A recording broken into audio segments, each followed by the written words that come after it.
Forget everything you know about staying warm. The Vikings had a completely different way. In the stillness of memory, let yourself imagine a night so deeply cold that each breath you take transforms gently into soft wisps of cloud, floating peacefully before you. Feel how your toes begin to grow numb and distant, even before you've reached the comfort of shelter, and notice how the wind moves through the air with a presence that touches everything it passes. Now, in this quiet space, picture what it might be like if there were no firewood to gather, no warm hearth waiting, no electric warmth to welcome you home, and not even the softest fleece to wrap around your shoulders. Just you, present in the moment, with the freezing darkness all around and the gentle sound of snow settling softly outside your window. This might seem like something from a distant dream, something we'd prefer not to experience. And yet, for those seafaring people of the North, for the Vikings who lived so long ago, this wasn't something extraordinary or frightening. It was simply another evening, another night, woven into the fabric of their lives. Night after peaceful night, they moved through blizzards that could transform the world into crystal and ice, and somehow, in ways both beautiful and profound, they continued onward. So we might wonder, in our own gentle curiosity, how they managed to flow through these experiences. The answer unfolds like a quiet revelation, something that might surprise us as we rest here together. It wasn't merely fire that sustained them through those long, dark hours. It was something far more thoughtful, far more elegantly woven into their way of being. These northern people didn't simply encounter chilly evenings and cool breezes. We're speaking of winters that settled in with a deep, profound cold, where temperatures drifted down to 30 degrees below freezing, where winds moved through the landscape with voices that echoed across the hills, and where snow accumulated softly but steadily, sometimes covering entire settlements as they slept beneath the quiet sky. There were no central warming systems humming in the background, no soft fleece garments designed for comfort, no simple button to press that would bring warmth flowing through hidden channels in the walls. Just the natural world in all its raw beauty and human beings finding their place within it, moment by peaceful moment. And here's something that gently surprises us as we rest together in this story. Firewood wasn't always available to them, which might seem unusual when we first consider it, doesn't it? But in those far northern reaches where they made their homes, trees grew sparse and scattered, while winters extended their stay for many months at a time. If they had relied solely on gathering and burning logs through all those long, quiet nights, their story would have unfolded quite differently, much more briefly than it did. So instead, with patience and careful observation, they transformed the challenge of survival into something resembling a gentle art form, a practice refined over generations. They designed their homes with the careful attention of those who understood insulation in ways that seem almost modern when we look back across the centuries. They rested alongside their animals, who became like living sources of warmth breathing softly beside them. They arranged their clothing in layers, much the way people who walk through mountains today understand the wisdom of layering their jackets and garments. Every technique they developed was thoughtful, sometimes unexpected, and born from the deep necessity of living in harmony with their challenging environment. And as we continue to explore these practices together, breathing slowly and easily, some of these survival approaches might seem quite remarkable, even by today's understanding. When we think about creating warmth in our lives, our minds often drift toward images of fire, perhaps a large, glowing fireplace casting gentle light across a room, or maybe a collection of soft blankets gathered close. But for these northern people, their secret source of heat had four legs and made soft sounds as it moved peacefully through their shared spaces. That's right, and we can take our time understanding this. They rested through the night with their animals nearby, chickens settling into their roosts, goats breathing quietly, sheep with their warm fleece, even cattle, all sharing the same protective shelter. It might seem unusual at first, but the wisdom of it becomes clear as we continue, and it worked beautifully like so many natural solutions do. The Viking longhouse wasn't separated into distinct rooms the way our modern homes create boundaries between spaces. It was one expansive hall, flowing from end to end with a fire glowing gently in the center, casting soft shadows that danced peacefully across the walls, sleeping areas arranged along the sides, and right there, sharing the same air and warmth with the family, the livestock rested too. And this arrangement wasn't created by chance or without thought. The animals weren't simply visiting for a night or two. They were woven into the very fabric of the survival approach, essential and valued. You see, when we consider it with gentle curiosity, a single cow radiates as much warmth as a 1,000-watt heating device running steadily through the night. Sheep were like soft, breathing blankets made of wool, sending their warmth into the air all through the dark hours. Even horses sometimes rested near the entrance, not only contributing their heat, but also serving as a living early warning system, their senses alert to any wolves or visitors approaching too near in the darkness. Thoughtful, isn't it, how these arrangements served multiple purposes? And the way they designed these spaces made the concept even more elegant and effective. Animal areas were constructed at a level slightly lower than where the people rested, so that the warmth rising from the creatures' bodies would float upward naturally and fill the living space with gentle heat, while the cooler air remained settled at the floor level below. In essence, these northern people transformed their homes into natural furnaces, powered not by wood or coal, but by the quiet biology of living beings breathing and resting together. It might seem strange when we first encounter the idea, perhaps, but in a world where firewood grew scarce and blizzards continued their dance without pause, this approach was absolutely brilliant. And as we rest here together, breathing softly and slowly, this is truly just the beginning of their story. Their next approach to staying warm through those long nights might surprise us even more gently as we continue our journey. Now let's turn our attention with peaceful curiosity to the Viking home itself, the structure that sheltered them through countless seasons. At first glance, drifting past one of these longhouses, it might appear quite simple to us, just timbers rising from the earth and a roof covered in grass bending gently with the wind. But as we move closer in our imagination, taking our time to really observe and understand, we begin to realize it was actually a survival machine, thoughtfully engineered layer upon careful layer. The walls weren't simply bare wooden planks standing between the family and the cold outside.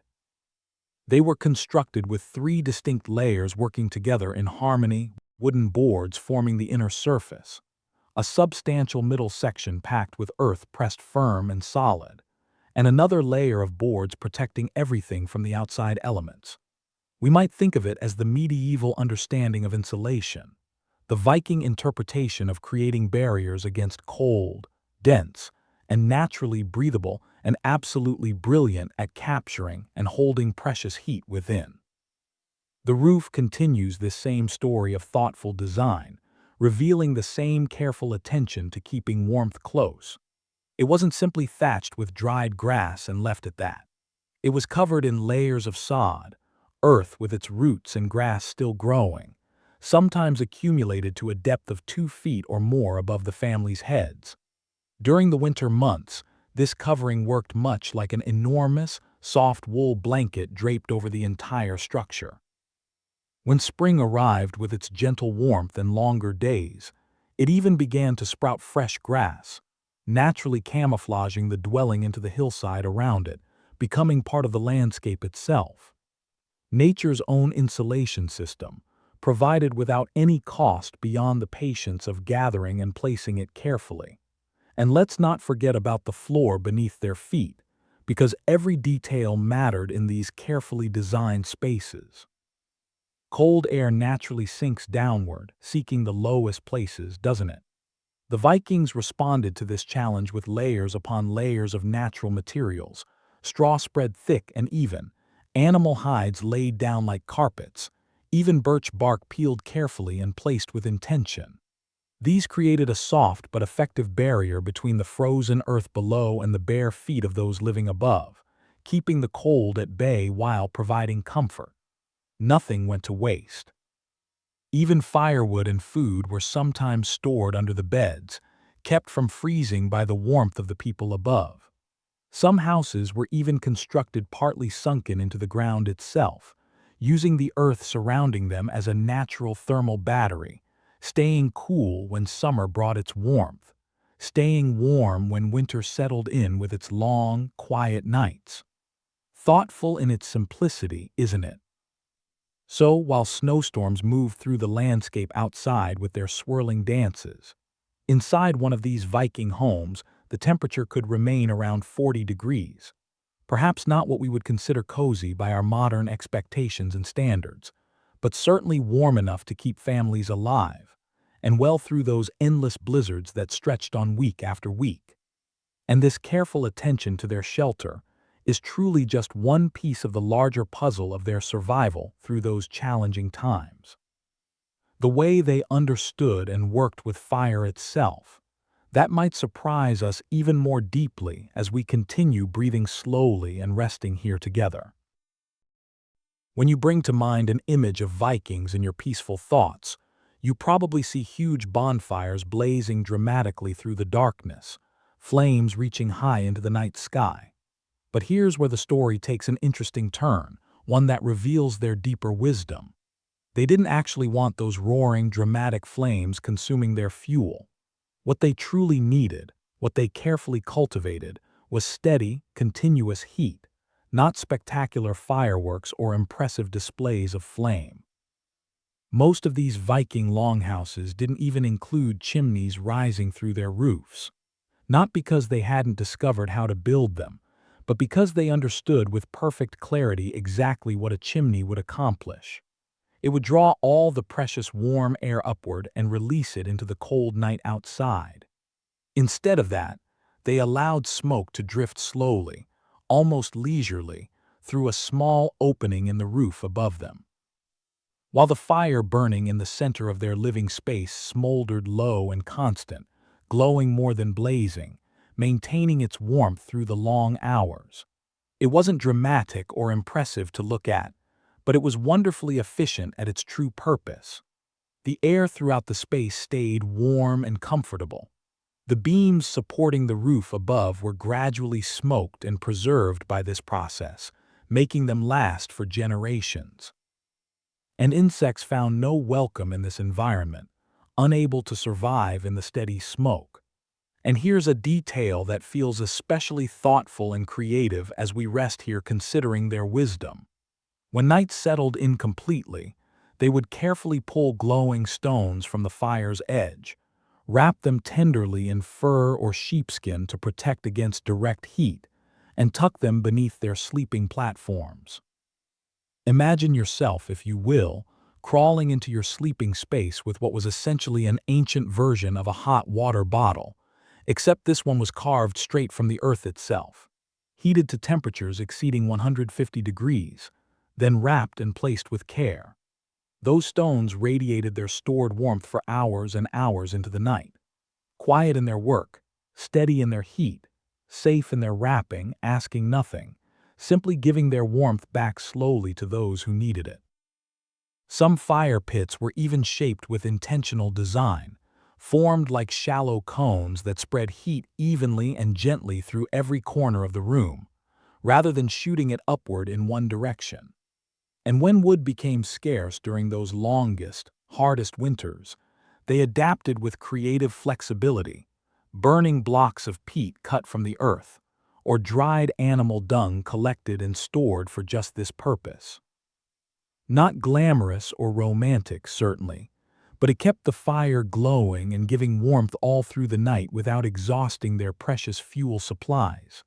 So, while the world outside froze solid under starlight and endless cold, inside these thoughtful spaces, Vikings had mastered the quiet art of the silent heater, working steadily without fanfare. Not bright flames dancing dramatically, not precious logs wasted carelessly, just clever design refined over generations and pure survival wisdom passed down from those who came before.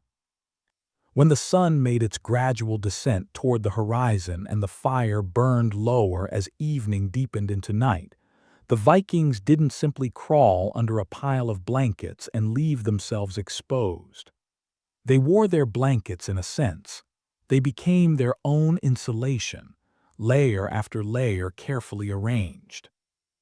Wool tunics against their skin, fur-lined cloaks draped over their shoulders, linen undergarments providing a soft base layer, thick trousers protecting their legs, sheepskin hoods covering their heads and necks.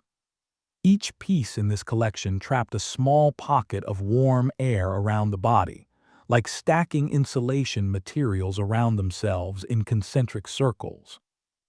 Modern people who hike through mountains and cold places call this approach the onion method today.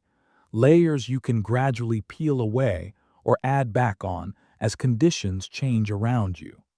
But these Vikings were practicing this technique a full 1,000 years before anyone gave it an official name or wrote it down in a manual. And their attention to staying warm didn't stop at the clothes covering their bodies. For their feet, which were so vulnerable to the cold rising from below, they wrapped themselves in wool socks or carefully stuffed scraps of fabric with moss gathered from the forest and straw from their storage, transforming these simple materials into homemade thermal boots that protected their toes through the long nights. Crude in their appearance, perhaps, by our modern aesthetic standards. Effective in their purpose, absolutely and without question. Some cloaks in their collection were stitched together carefully from sealskin, which provided the benefits of being both waterproof and windproof, serving as what we might consider the high-performance technical fabric of its time. Wolf furs and bear furs added heavyweight insulation for the very coldest nights when temperatures dropped to their lowest points. And they fastened these cloaks with metal brooches positioned at the shoulder, an elegant detail that wasn't merely about style or decoration, but deeply connected to survival itself, allowing them to layer their garments quickly and efficiently without leaving gaps where cold air could penetrate. So, while you and I might find ourselves shivering in a simple t-shirt beneath a single blanket, these Vikings walked into their sleeping spaces already prepared and armed for the night ahead like human furnaces, ready to maintain their own warmth.